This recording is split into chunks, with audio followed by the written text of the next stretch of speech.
Hey, what's going on guys, my name's Raph, and today, episode 8 of the Pokemon Aim to be a Pokémon Master series aired in Japan. It was quite a wholesome episode.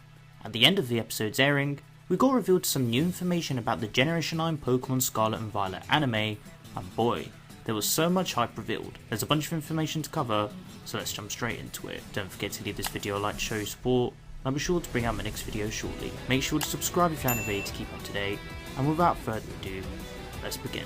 Let's start by talking about today's episode. Ash and the gang continued with their adventure, and Misty had a new hairpin in the shape of a heart, and this is where the plot starts to kick off. So it appears that a Bennett has been stealing and collecting heart-shaped objects to relate to its previous trainer, as it was gifted one of these hairbands. Of course, this is causing some havoc along the way, but what we didn't know is that during its younger time, Bennett was disguised as a substitute doll. This is because it felt worried about how it would scare people with its real appearance. It also felt like it got abandoned during its time its trainer was moving home, mistakenly thinking it got forgotten, but this was actually just an accident. What I really love about this episode is how the gang tried to figure out who Bennett belonged to, and in the end, it turned out to be the town's nurse Joy. I really like Gengar's involvement in this episode as well. The way it was able to relate to Bennett was actually quite heartwarming. The reunion was beyond wholesome and very emotional. I enjoyed it. And Latias was back, and so was the simping Brock. This episode was all about love and reunions, and I think it done a really great job at portraying that. As always, when subs are revealed, I'll be sure to post my full review on Twitter. As for next week's episode, this one is going to break our hearts. Episode 9 will be focusing on Team Rocket's reunion with their old Pokemon, and their final episode in the Pokemon anime. We know that the Rocket Trio plan to try and catch Pikachu for one last time, but I reckon there's going to be a twist to it all. It hasn't been confirmed if Arbok and Weezing will be returning, but I really hope they do. We also learned that Ash's Hawlucha and Infernape will be returning in this episode. This episode is going to be beyond emotional, so let's be sure to embrace the Rocket Trio before they leave us after 25 years in the Pokemon anime. I can't believe they're actually going to be leaving, like it's breaking my heart me even saying this. Now let's take a look at the latest information revealed about the Generation 9 Pokemon Scarlet and Violet anime. Before I begin, the details I'll be discussing are in no particular order. This is just pure speculation. So after the airing of today's episode, we got introduced to a new trailer about the Generation 9 Pokemon Scarlet and Violet anime. We also got information about the voice actors. Let's start off by examining the trailer. It's being confirmed that the female protagonist's name is in fact Liko, and she is a girl from the Paldea region with the awe-inspiring pendant. She sounds very ambitious and aims to create her own goals and path to success. We then have the male protagonist being Roy, who is the boy from Kanto with a mysterious Pokeball. He is someone who aims to challenge the Pokemon from the Legends. This could possibly relate to the Shiny Rayquaza, or maybe the Path of Legends storyline from the Scarlet and Violet games. There's two possible narratives for Roy. He could be a trainer that's aspiring to capture multiple legendary Pokemon, or for him to learn more about how Pokemon can become Titans. Of course, his narrative could be completely different, and the Path of Legends could be something in relation to heritage or maybe his family, or maybe another iconic figure, but I'm sure we'll find out soon. Next is Freed, and his partner Pokemon being Captain Pikachu. This guy looks so cool. Freed is a Pokemon professor and someone who will work and battle alongside Roy and Liko. Seeing as the anime will be focusing on the entire world and Paldea region, Freed and Captain Pikachu are most likely going to be the guides of transportation, and we'll elaborate on that later. We then have the full concept art of the characters and details about their voice actors. Starting with Liko, her voice actor is Izuki Minori, who is Regina's voice actor from the Journeys series. Roy's voice actor is Yuka Terazaki, who voices Karina and other characters from the Pokemon anime. Freed's voice actor is Taku Yashiro, who is a well-known voice actor in the anime industry.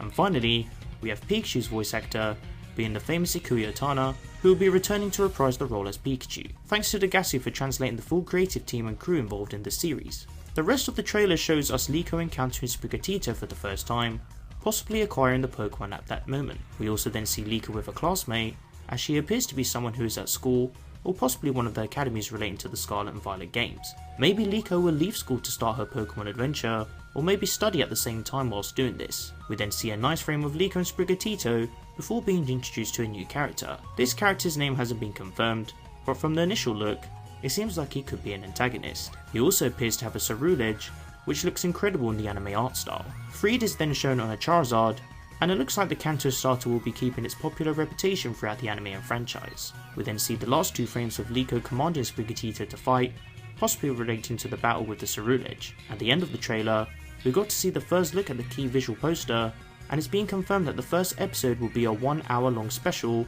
airing on the 14th of April. Let's now analyse the new poster. we get to see Liko, Roy and Freed in the art style, alongside the pendant, mysterious Pokeball, Freed's Charizard, and Captain Pikachu. The mysterious character and the Cerulege are also shown. By the looks of things, it seems that Roy will get Fuecoco as his starter Pokemon, and possibly Quaxly later on down the line, unless if Freed has this Pokemon on his team instead. Speaking of Pokemon, we get to see Rockruff, Elekid, Nosepass, Alcremie, Pawmi, Shuckle, Alolan Muck, Noctowl, Metagross, Chansey, Slugma, and Carkol, possibly relating to the theme of travelling and meeting new Pokemon across the Pokemon world, or maybe these are Pokemon that the trainers will catch on their teams. In the top right, we see the huge balloon aircraft that the trio will be travelling in along their journey, and on the left, we see the black shiny Rayquaza. One detail to take note of is how the sun seems to resemble Liko's Terra-Orb pendant shape, possibly implying that the relation to this could be to coincide with her character, or maybe something else in relation to another Pokemon besides the black shiny Rayquaza. Taking all of these details into consideration, I'm really starting to get intrigued now about what Liko and Roy's purpose will be in the series. I've already made a few videos discussing what the possible plots could be, especially relating to how Liko could relate to the new Pokemon Terapagos, and what the true purpose is of Roy's mysterious Pokeball, so be sure to go and check those out. In terms of this new character, I'm wondering if he's actually going to be one of the main villains, or maybe relating to a completely different concept outside of a villain team. I wonder if he's after the mysterious Pokeball, or maybe even Liko's pendant. In terms of the shiny Rayquaza, that too is another key plot point that has to be answered, but like I mentioned before, I truly reckon Roy will be the character to have a lot of relation to this legendary Pokemon. This anime is most likely going to be set in an alternative timeline, so this truly does open up a lot of opportunities. Of course, that does imply that Ash will not be able to return in this series, especially as we do know that he will be leaving anyway, but who knows. I really do hope we do get to see him return for one special occasion, but for now, it's time to focus on the new series ahead.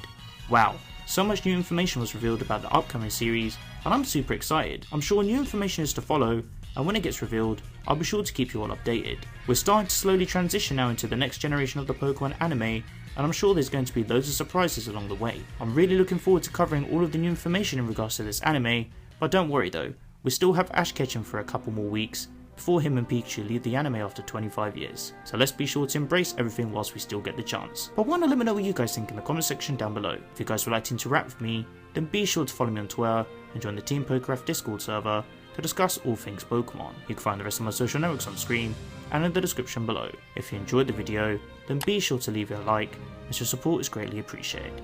Don't forget to share the video with your friends. Finally, make sure to subscribe to keep up to date with my videos, and click on the little bell to enable notifications so you guys get notified when I upload a new video. I hope you guys enjoyed this video, and be sure to stick around for more Pokemon content.